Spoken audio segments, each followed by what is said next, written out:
Com o passar do tempo, muita coisa muda, e muita coisa se descobre. Então é comum que muito daquilo que aprendemos na época de escola, não seja mais verdade hoje. O que você acharia se eu te dissesse que os dinossauros não estão extintos? Quando você olha os pombos, beija-flores e gaivotas voando ao redor de sua vizinhança, está vendo seres com genes de dinossauros. A origem das aves foi um tópico controverso dentro da biologia evolutiva por muitos anos, porém mais recentemente surgiu um consenso científico de que as aves são um grupo de dinossauros terópodes que evoluíram na era Mesozoica.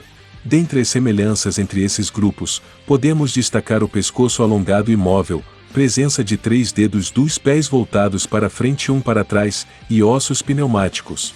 Além disso, a presença do conhecido osso da sorte e a fusão do osso externo, são características compartilhadas entre aves e um grupo específico de terópodes. Napoleão Bonaparte não era tão baixo. Desenhos publicados na Inglaterra o retratavam como baixo. No entanto, ele já havia sido retratado há anos como uma pessoa pequena, mesquinha e infantil em desenhos animados britânicos. Napoleão geralmente é definido como tendo 1,5 metro de altura. Tal crença levou à criação do termo complexo de Napoleão, para designar pessoas que agem de forma agressiva compensando a baixa estatura. A confusão está na discrepância entre as polegadas inglesas e francesas. Como a polegada francesa era diferente da britânica, qualquer altura definida no país de Napoleão era menor que o esperado. Pode parecer pouca coisa, mas, levando em conta que a média dos franceses da época era 1,65, Napoleão era realmente alto para os padrões vigentes. Colombo não descobriu as Américas.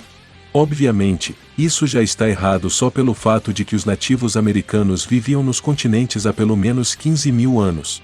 Mas mesmo que você pense que ele foi o primeiro europeu a pisar nas Américas, isso está errado. O explorador viking, Leif Erikson, parece ter chegado à América do Norte 500 anos antes de Colombo chegar. Além disso, Colombo só explorou as Bahamas, Hispaniola e um pouco das costas da América Central e do Sul, e ele nunca percebeu que havia encontrado um continente inteiro. Não sabemos se o seu achado foi acidental ou intencional, ainda persiste essa dúvida, contudo não há dúvidas da sua chegada ao continente americano, mais concretamente a solo hoje correspondente ao Canadá. Teria fundado 3 pequenas colônias. Como prova deste fato, encontraram uma vila viking em Alliance aos Meadows, no Canadá, considerada Patrimônio Mundial da Unesco, onde se encontraram estruturas e artefatos que remontam praticamente ao ano 1000. Colombo também não provou que a Terra era redonda. Conta-se que, já na Renascença, Cristóvão Colombo foi aconselhado a abortar suas atividades desbravadoras para não cair na borda do mundo. E é provável que existissem essas pessoas que acreditavam nisso, assim como hoje. Se você perguntasse a algum aldeão isolado, talvez ouvisse essa resposta. Mas ninguém realmente educado da época de Colombo pensava assim, a forma da Terra já havia sido estabelecida quase 2000 anos antes. E as pessoas educadas da Idade Média sabiam isso. O modesto padre do vilarejo desse aldeão hipotético saberia. O mito pode ter começado com a publicação da biografia ficcional de 1828 de Washington Irving, The Life and Voyage of Christopher Columbus, que diz erroneamente que sua jornada para as Américas provou que a Terra era redonda. Tá vendo o que uma fake news pode fazer? Bruxas em Salem não foram queimadas na fogueira. Mesmo que você não tenha lido o The Crucible, de Arthur Miller no ensino médio, provavelmente aprendeu em algum lugar que os habitantes da cidade de Salem queimavam bruxas na fogueira.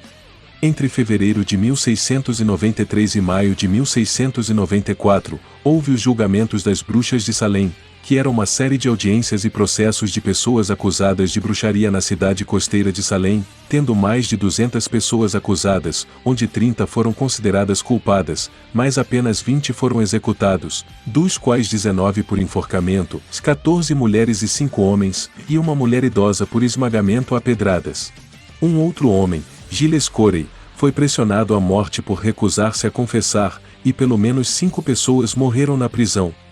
Na Europa, bruxas condenadas às vezes eram queimadas, mas na Inglaterra, elas eram enforcadas, e essa é a tradição que os colonos seguiram depois que um grupo de meninas começou a ter ataques. E aí, o que achou desses fatos? Não esquece de deixar o like para fortalecer nosso trabalho.